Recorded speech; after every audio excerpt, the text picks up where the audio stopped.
आज तो गजब ही हो गया। जैसे हमें कॉल आता है सांप रेस्क्यू के लिए, हम घर से निकल ही रहे थे तभी बारिश आना स्टार्ट हो जाती है। तभी हमारे भाई साहब डिसाइड करते हैं कि हम बाइक से नहीं कार से जाएंगे। कार में बैठ के हम लोग रवाना हो जाते हैं फैक्ट्री के लिए, जिस फैक्ट्री के अंदर इंडियन एक्सपेक्टिंग ब्लैक कोबरा घुस गया है। लेकिन उससे पहले हमें कॉल आता है गांव उच्चेड़ से, जहाँ घर के बाहर सांप कई देर से चक्कर लगा रहा। जैसे हम उच्चेड़ पहुंचते हैं, उच्चेड़ पहुंचने के बाद अपने हथियार उठा करके हम चल देते हैं। सांप रेस्क्यू चाहे कैसा भी हो, लेकिन उसकी परख करना सबसे पहले बहुत जरूरी है। यह सांप पत्थरों में छिपा हुआ था, जो कि सिर्फ 1 इंच बाहर था।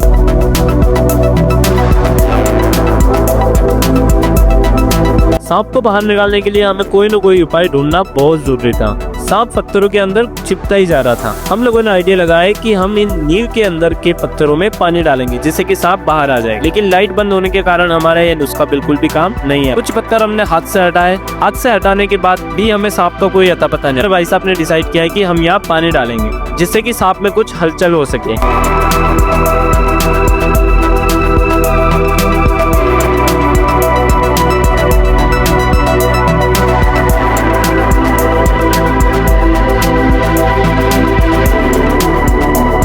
जैसे हमने यहाँ पर 2-3 बाल्टी पानी डाला, लेकिन पानी तो आयु के अंदर जा रहा था, लेकिन सांप अभी तक बिल्कुल भी नजर नहीं आ रहा था।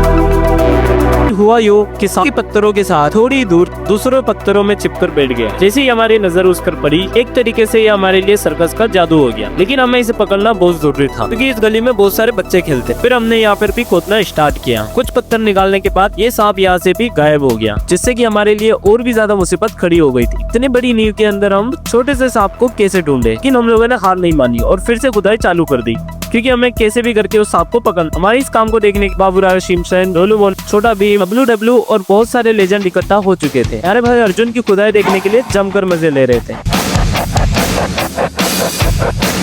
और आखिरकार हमारी मेहनत रंग लाई। जैसे हमने दूसरे चोर पर खुदाई करना स्टार्ट की, फर्स्ट चोर पर वो सांप आ चुका था।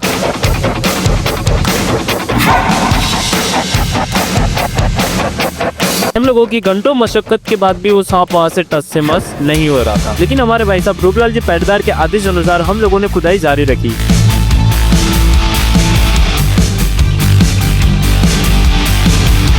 जिसका परिणाम ये हुआ कि सांप ने जैसी थोड़ी सी हलचल की, मेरे भाई साहब ने उसको वहीं दबोच लिया।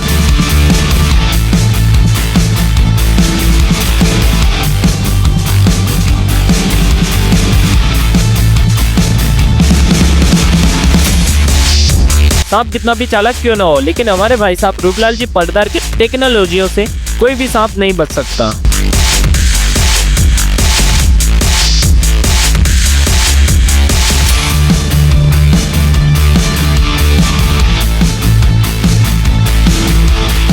इस सांप को पैक करने से पहले मैं आपको इसकी इन्फॉर्मेशन बता देता हूँ। ये सांप एक पानी का सांप, क्योंकि अधिक तालाबों, नदी, खाई और नाले के आसपास में पाया जाता है, जहाँ पर ये मेंढक, मछली, चूहे और छोटे छोटे जीवों का शिकार करता है और उनसे ही ये अपना पेट भरता है। सांप के अंदर कोई भी जहर नहीं होता है। इस सांप को धानी सांप, जल वाला सांप या पानी वाला सांप भी कहते हैं। तो इस सांप को बिना कुछ नुकसान पहुंचाए हम इसे डब्बे में आसानी से पैक कर करके एक ऐसी जगह छोड़ेंगे जहाँ पे इसको कोई और नुकसान नहीं पहुंचा सके। और इसी के साथ हम दूसरे रेस्क्यू के लिए निकल जाते हैं।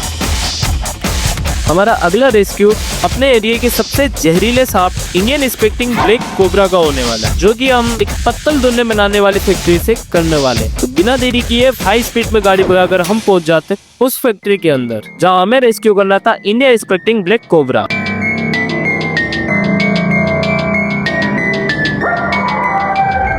हम जिस फैक्ट्री के अंदर आए थे, वहाँ पर जो क्राफ्ट पेपर पड़े हुए थे, उन्हीं क्राफ्ट पेपर के पीछे वो सांप बचाकर छुप गया था, जिसे ढूंढने में हमें कई मेहनत लगी। जिसे ढूंढने में हमें बहुत मेहनत, लेकिन जैसे ही मिलते ही हमने उसे रेस्क्यू करने की प्लानिंग पूरी फिक्स कर ली। लेकिन ये जो क्राफ्ट पेपर के जो रोल बने हुए थे, वो इतने भारी कि एक अकेला पर्सन इसे उठा नहीं सकता। क्राफ्ट पेपर को उठाने की बजाय फिर हमने एक लकड़ी का सहारा लिया, जिसे कि हम सांप को पीछे से पुश करेंगे और सांप आगे की तरफ भागेगा। लेकिन ऐसा नहीं हुआ, उसकी बजाय सांप ऊपर चलने लग गया, जिससे कि और ज्यादा परेशानी खड़ी हो गई।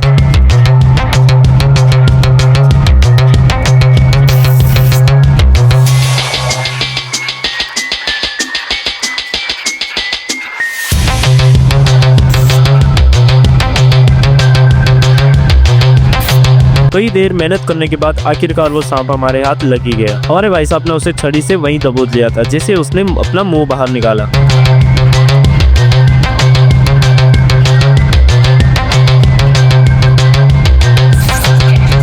लेकिन ये सांप को सिर्फ दबोचने से ही काम नहीं चलने वाला था, क्योंकि ये सांप बहुत ज्यादा जहरीला है। मैंने आपको पहले भी बताया है कि ये सांप अपने एरिया में सबसे जहरीला सांप है, जिसे इंडियन स्पेक्टिंग कोबरा के नाम से जाना जाता है। इस सांप के पूंछ पकड़ने के बाद ये सांप और भी ज्यादा गुस्से में आ चुका था, जिसे हमें पूरा कंफर्म था कि जैसे ही हम इस सांप को पकड़ के पीछे खींचेंगे ये डायरेक्टली हमला करेगा, और इसने बिल्कुल वैसा ही किया।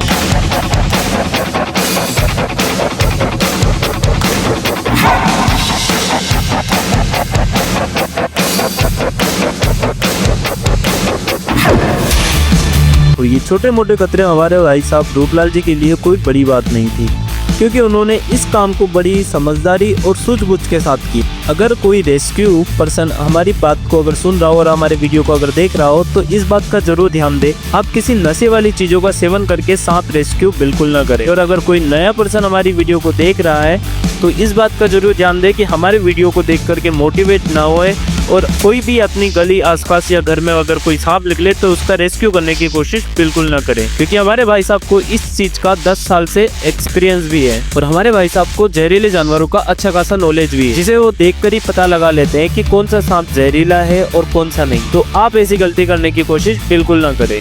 तो इस सांप को हम सेफली डिब्बे में पैक कर लेते हैं, और पैक करने के बाद हम इसको ऐसी जगह पे छोड़ेंगे जहाँ पे इसको कोई और नुकसान नहीं पहुँचा सके, और ना ही ये जानवर किसी और इंसान को नुकसान पहुँचा सके।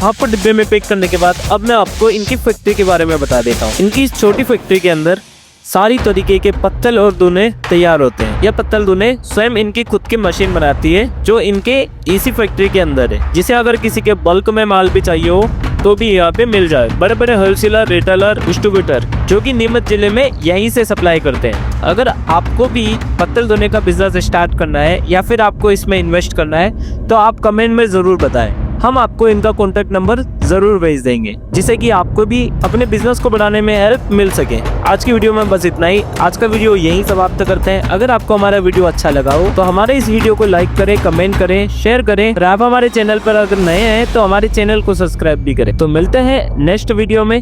आज के लिए बस इतना ही। धन्यवाद। आशा करते हैं कि आपको हमारा ये वीडियो बहुत पसंद आया होगा। जय गौ माता की, जय हिंद, जय श्री राम।